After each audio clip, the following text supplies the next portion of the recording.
How you gonna be a light if you never in the dark? Now, if you cannot handle being in the dark, stay up out of certain places. There was a couch, and on the couch, I saw a couple of guys really going at it, hard and heavy. Greetings, y'all, and welcome to Seek Things Above TV. I'm your host, Lucci Cooney. So a video of Lecrae talking about how he had previously been to some Diddy parties is making the rounds and causing quite a stir. So we are going to talk about that today. And before we do, y'all know what to do if you like content like this. Like, share, and subscribe. Tell a friend to tell a friend. Ring the bell for notifications. All that good stuff that lets YouTube know that you like content like this. But without further ado, let's get into it. So, as we know, Lecrae has his podcast. I believe it's called The Deep End, and this has been something that it seems like he's trying to get a foothold in this podcast arena, and he's been pretty steady about releasing content on this. Some of the stuff we've already commented on in the past. Now, on a recent one, he talked about how he had been to some Diddy parties. This video, the context of the entire video is him talking about what he titles Satan's actual strategy for the music industry. So he does talk about some other things in there, but this is the part that has captivated the attention of many people and caused some reactions. So we are also going to react to this, and we hope to do so in a manner that is gracious and theologically faithful as well. So without further ado, let us actually hop into this video, and we will talk about it at the other side of this clip. I wasn't even going to say nothing about this, but I'm going to go ahead and say it. I've been to a couple Diddy parties.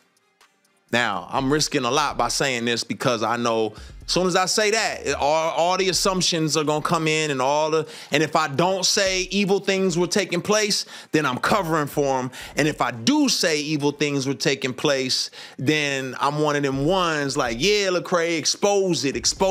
You know what I'm saying? And I've been to lots of parties. I've been to Jamie Foxx. I've been with Snoop, T.I. Like, I've been to lots of places. Here's what I'll say.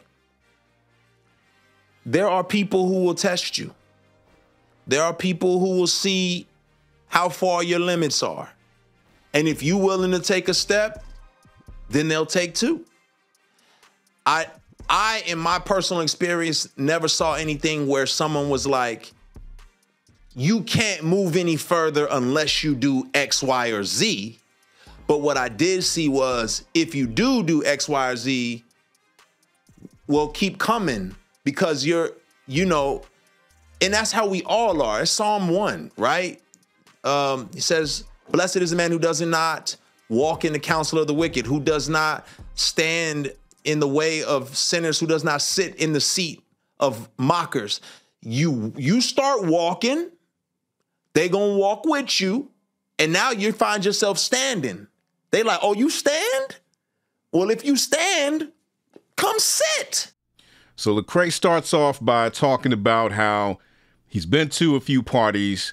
He recognizes the risk in him even divulging this information and how it puts him on one side of what he would seem to believe is an extreme of people's reactions. And then he says he never was personally made to do anything or necessarily coerced into doing anything, but if he had been willing to do something, or it seems evident that if you are willing to do certain things, which we are talking about are sexually compromising in nature, if you're willing to do those things, then there is a seat for you at the table. There's a way that you would advance. There's a way that you're more accepted. And we keep hearing that in several videos. I mean, whether we're talking about from the Cat Williams situation to other clips from various people, we're hearing that there's a dark side of the industry or the popular industry. Of course, in Cat Williams's direct context, he's talking about Hollywood, but here we're talking about just famous people in general, right? So famous people in general, and Lecrae's been to a few parties, and this has been his experience. Now, I think the first thing as Christians is we start wondering, why in the first place does he feel the need, or did he feel the need to be in these places? And that is the first question that I think is a burning question as you view this. If you put yourself in a position where there are a myriad of opportunities to sin and possibly where you will not come out unscathed, in order to do God's mission, a work that God has given you, like that is antithetical to the scriptures. God has never given somebody a mission to perform his will and to allow the means of that mission to be some sort of carnal or sinful acts. Like that just doesn't happen. You don't see that anywhere in the scriptures where God gives somebody a mission and knows that, oh, I'm going to have to put this person in a very compromising situation that's probably going to cause them to sin in order to fulfill their mission. You just don't see it. Now, next thing you know, you're sitting. And so it was never a situation where I felt forced to sit. It was a situations where I was asked, do you stand? Do you stand? And I'm like, I don't stand. Oh, okay, cool. And then I was left alone. It's like, oh, he's not about that life. He's not with it. I'm leaving him alone. And this is what I'll say. And I won't say whose party I was at or what party, but this is a crazy situation. I'm just going to add real quick that I think by you being at the party, you're already kind of standing. That's the situation. You're already kind of standing by you being at the party. So if you weren't there to begin with, as I said, I mean, that progression doesn't begin. That sit-stand progression does not begin, does not have a chance to even get started if you're not at the party in the first place. But let's carry on. Right. I was at one of these parties, and for me, I'll be honest, it was a mix of work, because this is oftentimes where you go to connect with people, where you go to meet people. And I have met people here, and I have built bonds, and they have said, I have met actors and celebrities who said, man, thank you for being here. I needed your presence here. You're the reason why I know God is walking with me. And we've had conversations since where they're like, man, thank you so much. I appreciate you. Because how you going to be a light if you never in the dark? Now, if you cannot handle being in the dark, stay up out of certain places, right? Don't play tug of war by yourself. I never went to these events by myself. I was always with people who were walking in the light, and we always had a mission. It was never just to go in there and wild out and be stupid. But the other side of the coin is, yes, if I'm a human, so I'm frail. I'm gonna be honest with you. There was moments for me of like, oh my gosh, I'm here. I'm part of the crew. Like, look at me. Yes, I struggle with acceptance and wanting to be associated with greatness. And I got caught up in some of that nonsense internally, right? But you would have never known that. This idea of going to be a light and how that requires you to go in the dark, that idea is not really something that we see. Again, in scripture, that's just not how this thing is presented. The idea of, stuff like being all things to all men, it's not presented in the way that people try to sell it to us. It really is not. And you're never called to compromise and to be in places that actually dishonor God in order to do God's work. You're not called to do that. We just don't see that pattern. And I'm not saying that there can't be situations where you can find yourself doing ministry in areas. I mean, I've done ministry in areas that are riddled with issues, right? Riddled with issues, right? And so you do ministry in a way where it is, yes, you're there to save people, but it should be more of the mentality of what you see referenced in Jude, where it talks about snatching people out of the fire, hating the garment itself that was stained. So it's, even as you do ministry, you do not want to be tainted yourself and to bring reproach upon the name of God by being in these places and by allowing yourself to be influenced by dark and demonic and sinful forces. What I will say is that one particular party, lots of big names, there was an artist there who said, hey, Lecrae, around 1 a.m., make sure you're not here. And I was like, what? You just don't want to be here at 1 in the morning. And I was like, now my pride kicked in like, yo, you don't know me. Like, you know what I'm saying? Like, I can handle myself. Like, I'm not some little church boy who ain't never seen nothing. Like, I'm good. Like, you know what I mean? Like, what you talking about? Well, it's probably 12:30. I'm downstairs. I go downstairs to the studio. I come up out the studio, and I'm headed back upstairs to like the main area where everyone's kind of congregating and hanging out. And the music changed. It was like really hard and heavy at first, and then, you know, like jam and dancing music. And it was a little softer. You know, it was a little more sensual when I came out the studio and started going upstairs. And on my way upstairs, there's like this couch. I won't say how the couch is designed because then that may give away whose party and whose house this was. There was a couch, and on the couch, I saw a couple of guys really going at it, hard and heavy. And man, and I was like, oh, you know, my brain, I'm thinking, well, you know, this celebrity party, people do what they do. As I started moving upstairs, I passed them up, and I noticed that it wasn't just those two guys. It was more and more people just going at it. I was like, okay, it's time for me to roll. I'm going to grab my stuff and I'm going to get up out of here. I did not know that's how this went down. So was that shocking? Absolutely. Was I forced or coerced into anything? I was not. But why they felt that comfortable, I don't know. Maybe the invite list, they was like, yeah, all these people. I don't know. I'm shocked that it went down. But I've been to another situation, another person's party, celebrity party, and, you know, a celebrity tapped me on my shoulder, and I was hanging out with them, and they was like, yo, nephew, you might want to go into the other party because this cabana, we about to close it up. And they closed up the cabana, and there was about 3 or 4 big name artists in there.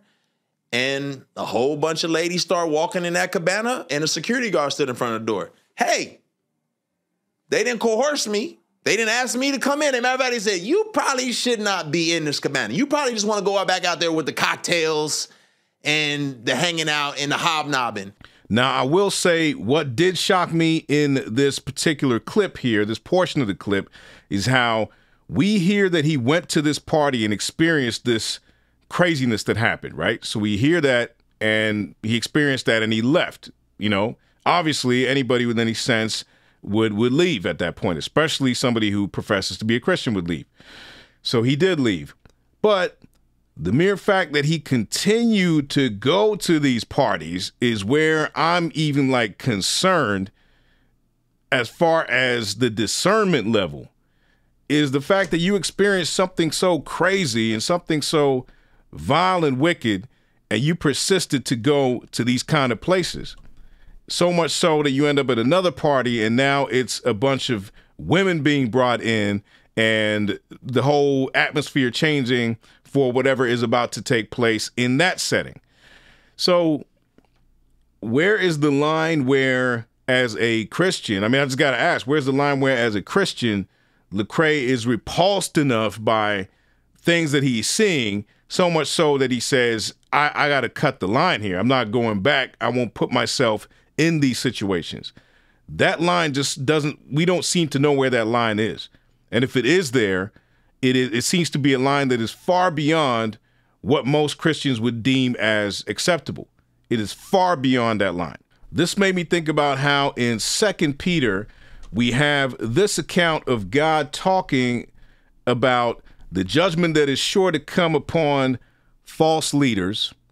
Okay, so God is talking about the judgment that's sure to come upon false leaders, false preachers, false teachers. And he's basically making the point, Peter's making the point that if God did not spare certain in other instances that have happened in redemptive history, God has acted and judged people. And Peter is making the point that God is sure to judge people even in this time. And these false teachers will not be exempt, and his judgment is sure and is coming.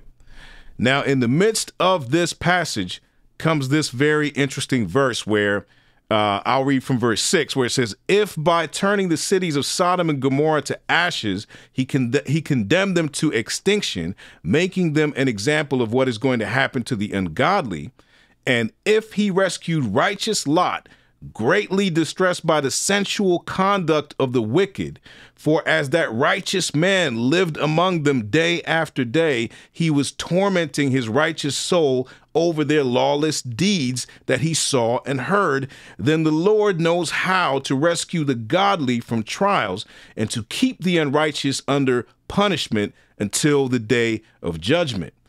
And so we see in this passage a clear message that nobody who's doing anything wrong is going to be spared from judgment. But we also see that in the midst of that, Lot is described as a righteous man living in the midst of all the wickedness that was around him in Sodom and Gomorrah, and that this was actually tormenting his righteous soul.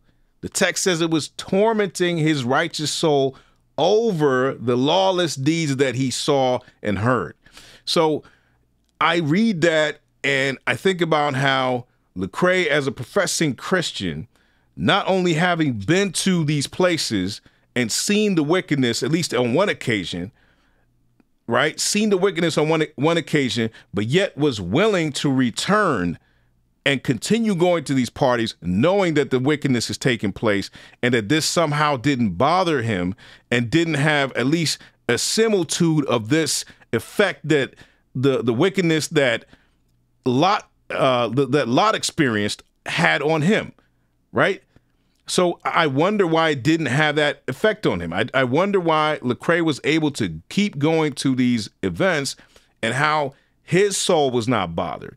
He was not feeling that, hey, I am completely out of place here and I don't want to ever be in this situation again. I don't like being in these places. Like, where was that line drawn? And it seemed like that line just, as I said, like, we don't know where that line gets drawn for him, where inside he is also disturbed by the lawless things that are going on around him and is not able to partake in these places. So I have serious concerns about Lecrae's judgment on him even being at these parties. I appreciate his honesty and how he brought forth, things that happened. I do wonder what is the fruit of all this, because if this is supposed to help people who perhaps help Christian artists who are trying to get into the music industry, to give them some sort of warning, I don't know if divulging this information is going to necessarily shore up people and gird them up for, what's to come. I think the better advice is to say, hey, look, I've been to these parties. I've seen what's going on there, and I want to spare you as my brothers and sisters and warn you not to go to these parties. Like, I believe that should be the advice that he's giving. That should be the clear message that's coming forth, rather than having a mixed message that says, hey, if you're not able to go in the dark, then don't go to the dark. Like, I don't think that is the message that he should be conveying to anybody who is seeking to enter the Christian hip hop ministry or industry. I think that he should not be giving them any kind of counsel that makes this stuff something that they should just possibly expect. I believe that he should be telling people to flee from this rather than just simply giving an account of it and sort of leaving it up to those who hear it to make their own minds up about how they're going to approach their ministry as music is concerned. I don't think that is helpful advice from him.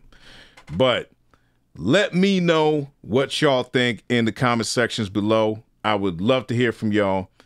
This is a wild story that he recounted. There's wild stuff going on in Hollywood. We need to be aware of these things.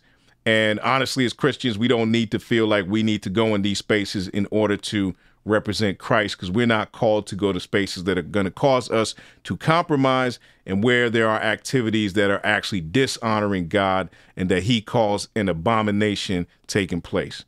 But let me know what y'all think.